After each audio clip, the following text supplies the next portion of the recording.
আসসালামু আলাইকুম। আজকে আমরা পরিমিতি অধ্যায়ের সূত্র সম্পর্কে জানব। কারণ পরিমিতি অধ্যায়ের অঙ্কগুলো করতে গিয়ে আমাদের এই সূত্রগুলো আয়ত্তে না থাকলে আমরা অঙ্কগুলো করতে পারবো না। আমরা প্রথমত সূত্রগুলো আয়ত্তে রাখবো, এরপরে অঙ্ক করার সময় সেই সূত্রগুলোর প্রয়োগ দেখব। আর আমাদের আরো একটা কাজ কি, অঙ্কগুলো শিখে নেওয়ার পরে বারবার প্র্যাকটিস করে সেগুলোকে আয়ত্তে রাখতে হবে। তো 16.1, 16.2, 3, 4 অর্থাৎ এখানে চারটা ভাগ আছে। প্রথম ভাগে আমরা দেখব ত্রিভুজ নিয়ে কথা বলা আছে, দ্বিতীয় ভাগে দেখব আমরা চতুর্ভুজ নিয়ে, তৃতীয় ভাগে দেখব বৃত্ত, এবং চতুর্থ ভাগে গিয়ে দেখব আমরা ঘনবস্তু নিয়ে আলোচনা করা আছে। তো সব জায়গাতে আমাদের কিছু সূত্র আছে, আমরা কিন্তু এই সূত্রগুলো কিভাবে আসছে সেই প্রমাণগুলো আসলে দেখতেছি না। আমরা শুধুমাত্র অঙ্কে ব্যবহার করতে যে রূপটি লাগবে সেটা আমরা শিখতেছি। তো দেখো, এই আজকের পার্ট কিন্তু ত্রিভুজ। তো এই ত্রিভুজের মধ্যে আমাদের এখানে সমকোণী ত্রিভুজ থাকতে পারে, সমবাহু ত্রিভুজ থাকতে পারে, বিষমবাহু ত্রিভুজ থাকতে পারে, সমদ্বিবাহু ত্রিভুজ, বিভিন্ন ধরনের ত্রিভুজই আসলে আসবে। তো এই ত্রিভুজগুলো সম্পর্কে আমাদের পরিচিত হতে হবে। তো দেখো, আমরা যে সূত্রটা প্রথমে লিখছি সেটা কি, সমকোণী ত্রিভুজের ক্ষেত্রফল। আমরা সকলেই কিন্তু সমকোণী ত্রিভুজ চিনি, যে যে ত্রিভুজের একটা কোণ সমকোণ সেই ত্রিভুজকে আমরা বলি সমকোণী ত্রিভুজ। এখন এই সমকোণী ত্রিভুজের আবার কি আছে, প্রত্যেকটা বাহুর আলাদা আলাদা নাম আছে। অর্থাৎ কাউকে বলি আমরা লম্ব, কাউকে বলি ভূমি, কাউকে বলি আমরা অতিভুজ। তো সমকোণী ত্রিভুজ সম্পর্কে যদি কারো ধারণা না থাকে, তাহলে আমি সমকোণী ত্রিভুজ সম্পর্কে শুধুমাত্র একটা ভিডিও দেব, তোমরা এটা দেখবে। তো ওই ত্রিভুজের ক্ষেত্রফলগুলোকে আমরা এ দিয়ে প্রকাশ করছি। এ অর্থাৎ এরিয়া, হাফ ইন্টু ভূমি গুণন উচ্চতা। অর্থাৎ আমি ভূমি আর উচ্চতা যদি জেনে যাই, তাহলে ওই ত্রিভুজটির ক্ষেত্রফল এই সূত্রটা দিয়ে বের করে নিতে পারবো। তো একইভাবে দেখো, আমাদের আরো একটা 2 নম্বরে কি লেখা আছে, যে ত্রিভুজের দুই বাহু এবং এদের অন্তর্ভুক্ত কোণ দেওয়া আছে। দেখো, এই যে আমি এখানে লিখছি এ বি সি। এই ত্রিভুজের বাহু তিনটা, একটা এ বি, একটা বি সি, একটা সি এ। তো এখানে তোমাকে থাকবে কি, দুইটা বাহু দেওয়া থাকবে। দেখো আমি এখানে লিখছি, এই যে দেখো এ বাহু, এ কোণ, এর বিপরীত বাহু হচ্ছে ছোট হাতের এ বাহু, এটা হচ্ছে বি বাহু। এই দুইটা বাহু এবং এই দুইটা বাহুর দিয়ে যে কোণটা উৎপন্ন হয়েছে সেটা কিন্তু সি কোণ। অর্থাৎ এই কোণটা 45 ডিগ্রি যদি হয়, তাহলে এর ক্ষেত্রফল হবে কি, হাফ ইন্টু ওই দুইটা বাহুর গুণফল ইন্টু সাইন অনুপাত, মানে ওই দুইটা বাহুর অন্তর্ভুক্ত কোণের সাইন অনুপাত। দেখো, half into A B into sine C, half A B sine C. অর্থাৎ তোমাকে যদি কোনো সময় এরকম দেওয়া থাকে, মনে করো এটা 10 সেন্টিমিটার, এটা কত সেন্টিমিটার, 9 সেন্টিমিটার, আর এই কোণটা মনে করো 60 ডিগ্রি, তাহলে কি হবে, তখন হবে কি, এর ক্ষেত্রফলটা হাফ এ বি, মানে যে দুইটা বাহু দেওয়া আছে 10 গুণ দিয়ে 9 গুণ দিয়ে কি, ওই দুইটা বাহুর মধ্যবর্তী কোণের সাইন, সাইন 60 ডিগ্রি। তখন আমরা এই ক্যালকুলেশনগুলো করে এই ত্রিভুজের ক্ষেত্রফল বের করতে পারবো। তাহলে যদি কোনো সময় কোনো ত্রিভুজের দুইটা বাহু এবং তাদের মধ্যবর্তী কোণ দেয়া থাকে, তাহলে কিন্তু আমরা হাফ ইন্টু বাহুদ্বয়ের গুণফল ইন্টু ওই দুইটা বাহুর মধ্যবর্তী কোণের সাইন অনুপাত দিয়ে এই ক্ষেত্রফলগুলো বের করে নিতে পারবো। এখন দেখো, আমাদের ত্রিভুজ বিষমবাহু ত্রিভুজ। বিষমবাহু ত্রিভুজ কি, আসলে যে ত্রিভুজের তিনটা বাহুর কোনো বাহুই সমান নয়। দেখো আমি এখানে একটা কি লিখছি, এখানে আমি একটা ত্রিভুজ আঁকছি। ওই ত্রিভুজে দেখো বাহু আছে তিনটা, A B, BC R AC. তো এখানে দেখো তিনটা বাহুর যে মান, এই যে এটা যদি 4 একক হয়, এটা 7 একক, এটা 6 একক। এই তিনটা বাহুর মান কিন্তু সমান না, অর্থাৎ আলাদা আলাদা। সেজন্য এই এই বিসি ত্রিভুজটাকে আমরা বলতেছি কি, এটা একটা বিষমবাহু ত্রিভুজ। তো বিষমবাহু ত্রিভুজের যদি আমরা ক্ষেত্রফলটা বের করতে চাই, তাহলে দেখো ক্ষেত্রফল এই equal square root S into S minus A into S minus B into S minus C. এখন আমাকে এস এর পরিচয়টা কি, এ বি সি কি, এগুলা যদি না জানি তাহলে কিন্তু সূত্রে বসাতে পারবো না। এখানে এস কি, এস হচ্ছে অর্ধ পরিসীমা। অর্ধ পরিসীমা, পরিসীমা জিনিসটা কি দেখো, আমরা কোনো একটা ক্ষেত্রকে যে সীমা দিয়ে আবদ্ধ করছি সেই সীমার যোগফলটাই আসলে, বা সেই সীমাটা আসলে কতটুকু, সেটা আসলে আমাদের কি পরিসীমা। দেখো এখানে এ বি বাহুর দৈর্ঘ্য, বিসি বাহুর দৈর্ঘ্য এবং এসি বাহুর দৈর্ঘ্য, এই তিনটা যদি আমরা যোগ করে দিই তাহলে আমরা পরিসীমা পেয়ে যাব।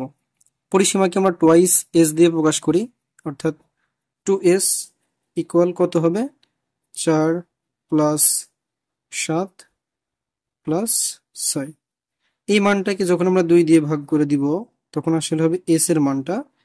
এই এস এর মানটাই আসলে কি আমাদের অর্ধ পরিসীমা।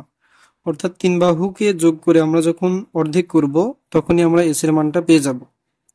এখন এ বি সি কি, এ মানে দেখো এক বাহু, এক বাহুর দৈর্ঘ্য, বি মানে অন্য বাহু এবং সি মানে বাকি বাহুটার দৈর্ঘ্য।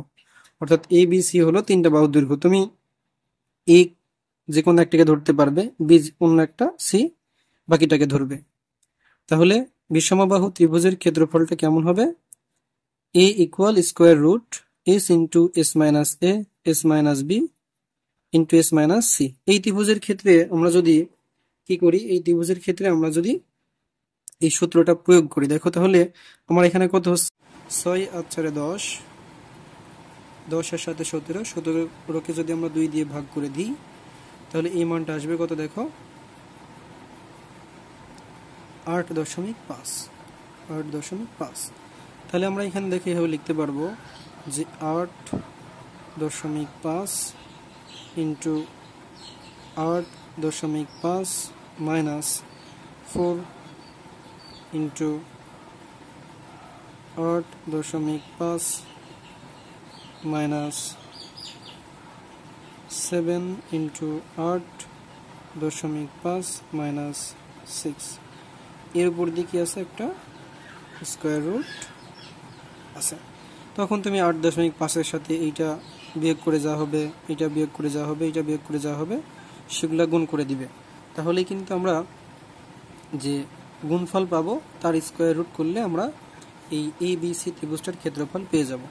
তাহলে কি আমরা বিষমবাহু ত্রিভুজের ক্ষেত্রফলটা জেনে গেলাম।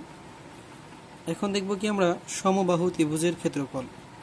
সমবাহু ত্রিভুজ কি দেখো, যদি কোনো ত্রিভুজের তিনটা বাহুই সমান হয়ে যায় তখন সেই ত্রিভুজকে আমরা বলি সমবাহু ত্রিভুজ। সমবাহু ত্রিভুজ সম্পর্কে আরো কিছু কথা আছে। দেখো এই হলো একটা সমবাহু ত্রিভুজ, মানে এ বি সি। এটাকে আমরা সমবাহু বলতেছি কেন, কারণ এর তিনটা বাহুই সমান, মানে এই বাহুটা, এই বাহুটা, এই বাহুটা সমান। এটা যদি হয় এ একক, এইটা এ একক, এইটাও এ একক। এখন এই ত্রিভুজটার ক্ষেত্রফল কি দেখো, √3/4 এ স্কোয়ার।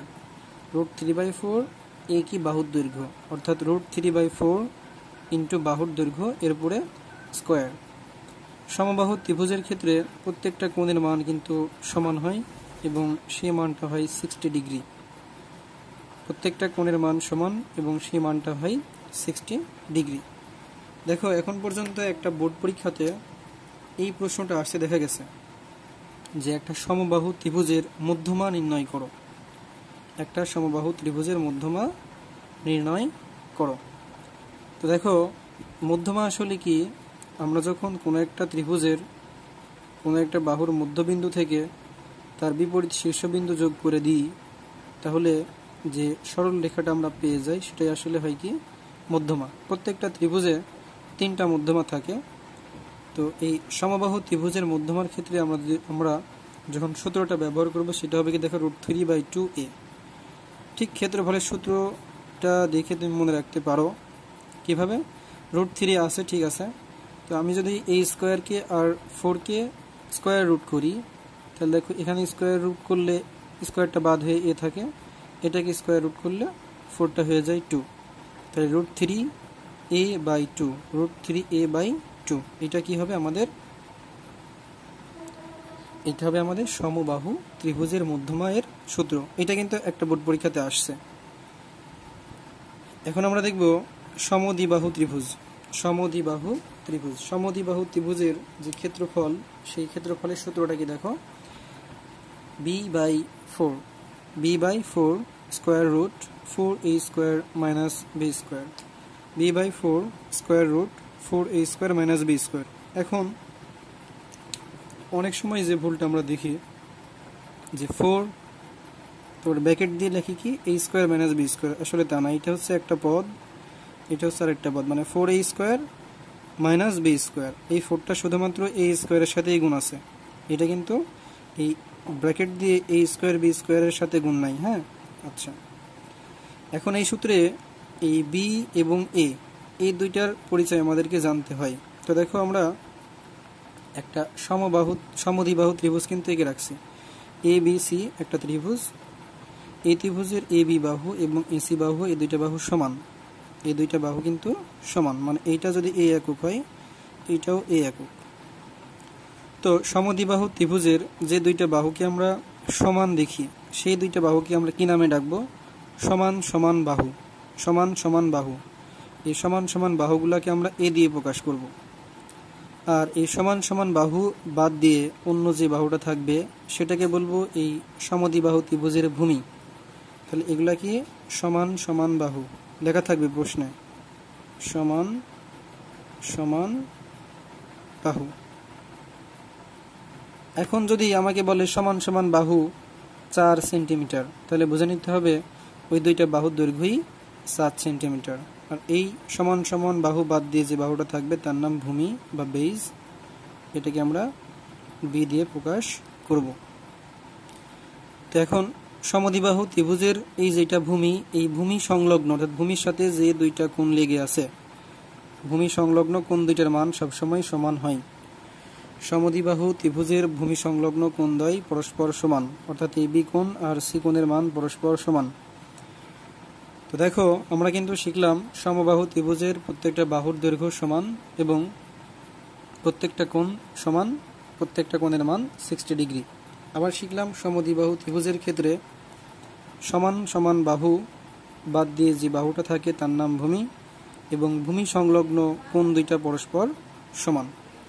তো আমাদের এখানে এই কয়টা সূত্র ত্রিভুজ সম্পর্কিত আছে, কিন্তু আমরা এই অঙ্কগুলো করতে আরও কিছু সূত্রের সাহায্য নিতে হবে। যেমন আমরা সমকোণী ত্রিভুজের ক্ষেত্রে বহুল ব্যবহৃত এবং জনপ্রিয় সূত্র, সেটা কি?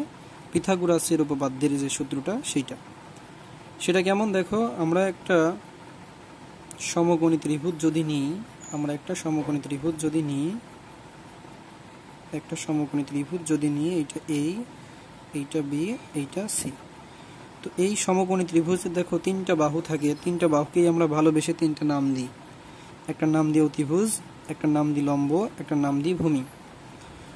তো অতিভুজ কিভাবে আমরা চিনি দেখো, এই যে সমকোণের বিপরীত দিকে যে বাহুটা, সমকোণের বিপরীত দিকে অর্থাৎ সমকোণ তৈরি হতে যে বাহুটা লাগেনি, কোন বাহুটা লাগে নাই? এসি বাহু লাগে নাই, সেটা হচ্ছে এর বিপরীত বাহু। তো সমকোণের বিপরীত বাহুকে আমরা বলি অতিভুজ। তাহলে সমকোণের বিপরীত বাহু এসি, এসি এখানে অতিভুজ।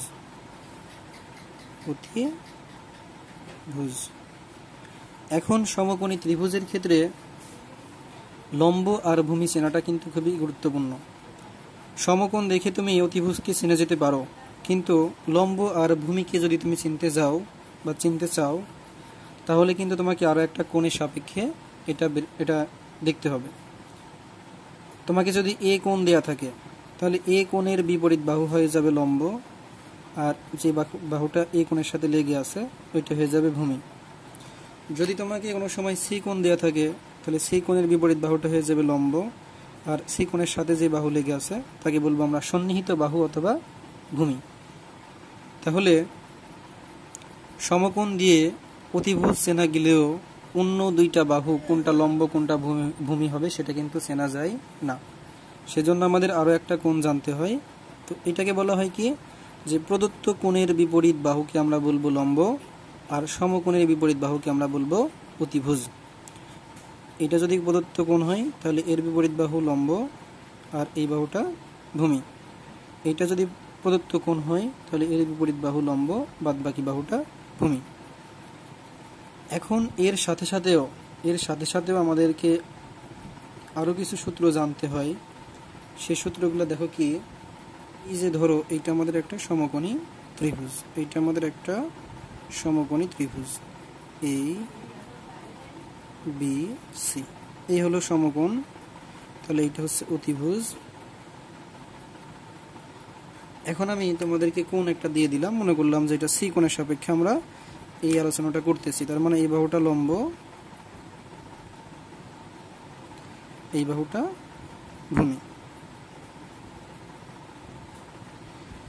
তো সমকোণী ত্রিভুজের বাহু এবং কোণের সাথে সম্পর্কিত সূত্রগুলো আমাদেরকে ব্যবহার করতে হয়। সমকোণী ত্রিভুজের বাহু এবং কোণ, যখন দেখো আমরা সাইন সি বলবো, সাইন সি তাহলে হবে কি, দেখো সাইনের সাথে আসলে সম্পর্কিত লম্ব আর অতিভুজ। তো এখন দেখো এই সি কোণের সাপেক্ষে, প্রদত্ত কোণের সাপেক্ষে কিন্তু লম্ব এবি লম্ব, আর সমকোণের বিপরীত বাহু অতিভুজ, সেটা হচ্ছে কত, এই সি।